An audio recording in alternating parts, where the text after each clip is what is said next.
How? Well, they hammered the stock in the stock market and we lost $3 billion that time. I was actually going to come to that. Here you are on a paper, billionaire, heaven knows I know how much. And in a year's time, you lost 80% of your value? Yeah, we did. 80% of your stock value was lost. Combination, perhaps there might be combination of the other market reality also. See. So how do you feel when you lose 80% of your... Well... I mean, sense of despair? No. It hurts, but I never, looking back, it doesn't, I don't have regrets. I did what I felt right. I mean, once a friend, always a friend, no matter what happens. All right, those of you who aren't friend of Subhash Chandra, please send in your applications.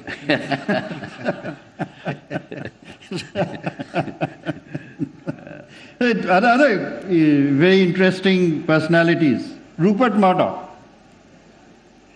Give us a glimpse of what Rupert Murdoch wanted to do in India, what happened.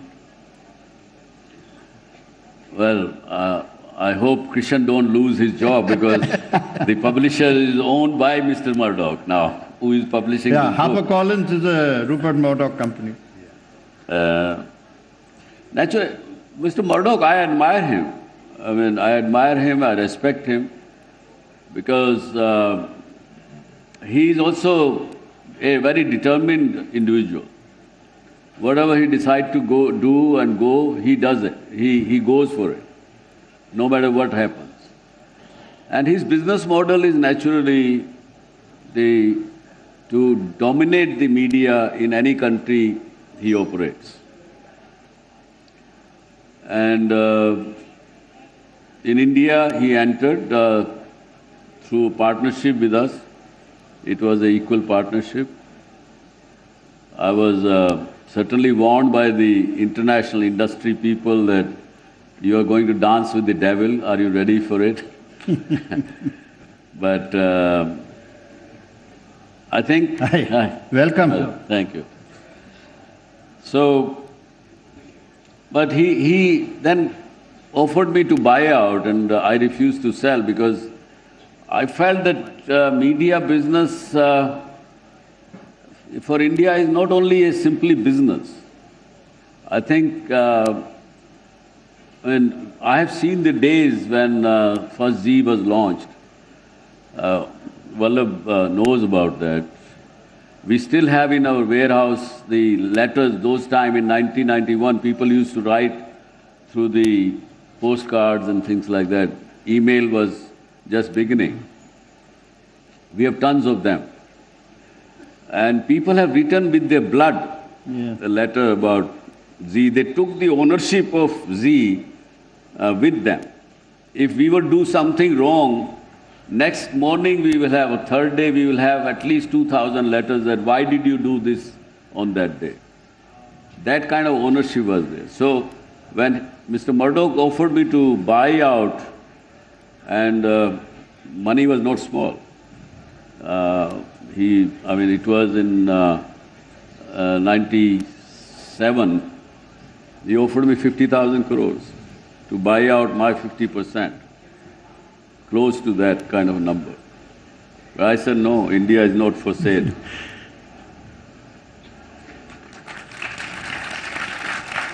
There you are. There in essence you have the man. He's content with 17,000 crores and refused 50,000. Put that in, it's a comparative fact. The interesting thing, I think the audience will really love to know. I mean, everyone knows about Kaun Banega Crorepati, right? That show was offered to you first, wasn't it? Yeah, to our company. Why didn't you take it? It is the biggest success, I think, in Indian television, and you turned it down. Not me, it was professionally management was there that time and they decided in their wisdom, no, not to take it. There's nothing right or wrong.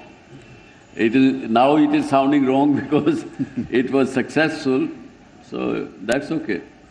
But the managing director who didn't take it lost his job. Yes, he did. No.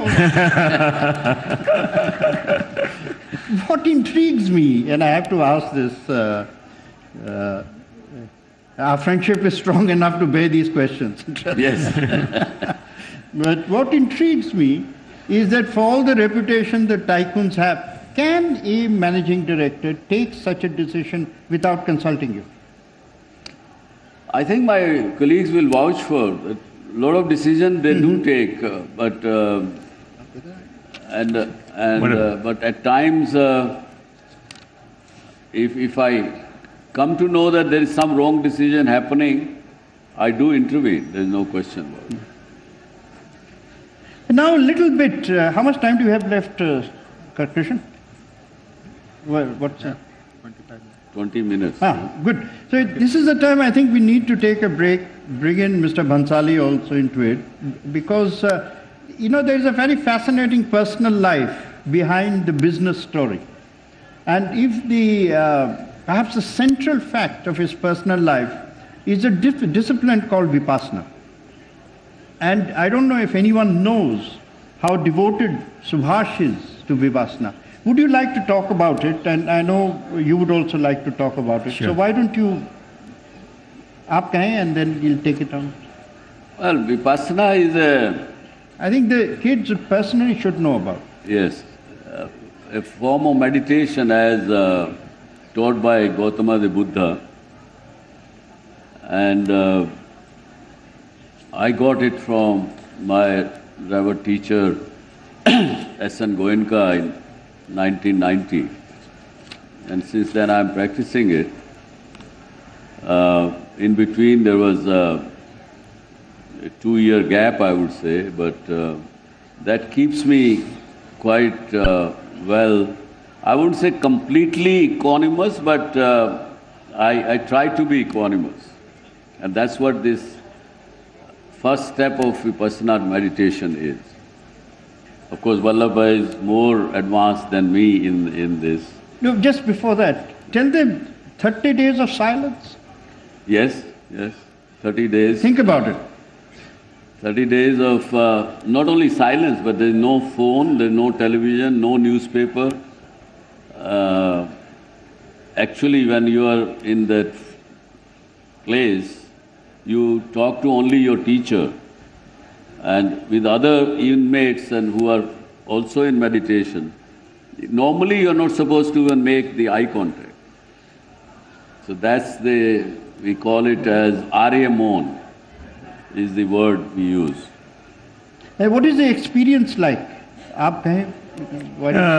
It's very interesting that over my 60-year plus existence, I came to realize that whenever we are dealing with anybody, actually you're dealing with yourself.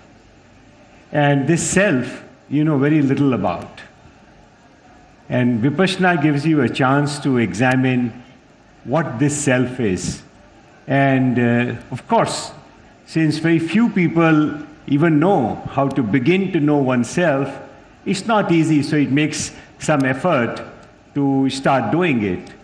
But those who are able to get to the level where you start understanding yourself, your mental makeup, your physical makeup, your intellectual makeup, you can imagine the power, the peace, the facility that one gets. And having experienced this, it is 10 days, 20 days, 30 days of... These rules are actually just sounding very daunting to those who have not come into it. But I think we take to it very, very easily. And we all long to go back for longer courses. So it's extremely liberating, enlightening. It certainly sounds daunting to me. Because I can't think of a journalist who will keep silent for 15 seconds.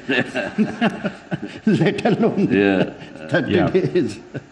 Why don't you send some of your journalists on this course? Well, we have a rule in our group that anybody going for Vipassana is treated on job. As part of his... Yes, and a lot of people are going. Yeah. Might end up with silent news, half an hour. Mahatma Gandhi, I'm sure you're aware, and if you're not, you should be. Every week on Mondays, he would observe complete silence. He would not talk to anyone. Even when he was negotiating with the British, negotiating with Lord Irwin, and if the talks they were continued on a Monday, he would answer through a written chit. In writing, he would not talk.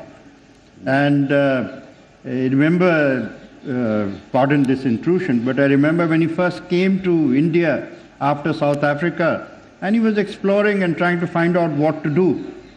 And Gopal Krishna Gokhale told him that if you want to understand this country, keep quiet for 1 year. Keep your mouth shut for 1 year and keep your eyes open. Yeah. It's very good recipe Very. for people in politics.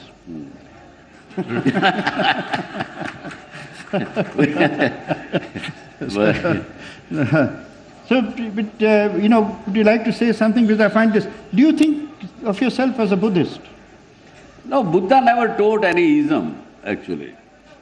He simply said that being dharmic is real, being a real human being. And he was against any ism, actually. So I don't consider myself Buddhist or any this thing. So, True, a valid point to be made that Buddha himself was not a Buddhist. yeah, that's right. Right. Would you like to ask us something, one, from Subhash, and number two, your memories of the earliest days of ZEE, and Yeah. how he went through that phase of his life? So let me, my first memory of Subhash Chandra goes back to the early 80s, 83, 84, when SL 83. packaging issue was launched and we mobilized a whole lot of money. I remember 40% of the IPO was procured by us. We were so excited about this new technology. And for years, nothing was happening in the company. And in 1989, there was the right issue and we decided to underwrite, and the rest is history. But No, but explain that history, because I don't think there's awareness. Sure.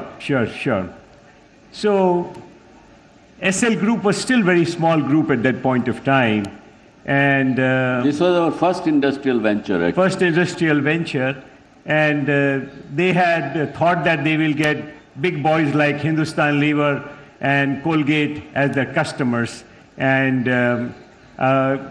they went back on it. They made good. They wanted the company to come up because they had the option that way, but they never started buying. And there were loans on the books. But when I noticed, in 87, 88, that somehow this company was keeping its loan payments going. And this was because profits of other companies in the group, they were diverted to this company, and I was extremely impressed. I said, someone showing this kind of commitment in India of that time was not common. And though they were unknown, and let me tell you another story about that time. When he went public, that time his family surname was Goenka, the rest of the family still says Goenka. And there were other industrialists in the name of Goenka who said, oh, who is this man trying to masquerade as Goenka? And something which is very typical of Subhash Chandra that you need to know is how he became Subhash Chandra. That we had that Mandal Commission issue in the country. Yeah.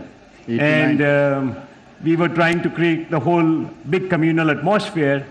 That's when he decided that as it is people are objecting to Goenka surname, as if I'm trying to masquerade as someone else, plus this whole, communal or my caste should be known by my surname.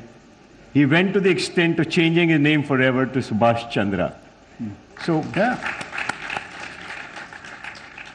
So that's his passion and commitment. So his commitment to the company attracted my attention, and we decided to underwrite the right issue.